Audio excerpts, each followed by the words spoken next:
DYFI Palakkad സംഘടിപ്പിച്ച ഭഗത് സിംഗ് രക്തസാക്ഷി ദിനാചരണത്തിന്റെ ആവേശമായി മണിപ്പൂർ സമരനായിക ഇറോം ശർമിള.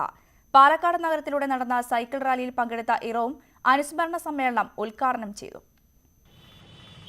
സമര പോരാട്ടങ്ങളുടെ ആവേശമായ ഭഗത് സിംഗ്, സുഖ്ദേവ്, രാജ്ഗുരു എന്നിവരുടെ രക്തസാക്ഷി അനുസ്മരണത്തോടനുബന്ധിച്ച് പാലക്കാട് ഡിവൈഎഫ്ഐ സംഘടിപ്പിച്ച ചടങ്ങിലാണ് മണിപ്പൂരിന്റെ സമരപുത്രി ഇറോം ശർമിള പങ്കെടുത്തത്.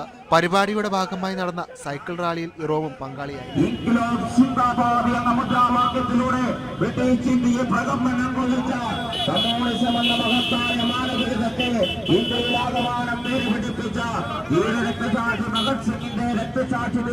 ഇറോമിനൊപ്പം സൈക്കിൾ റാലിയിൽ നൂറുകണക്കിന് ആളുകളാണ് അണിനിരുന്നത്.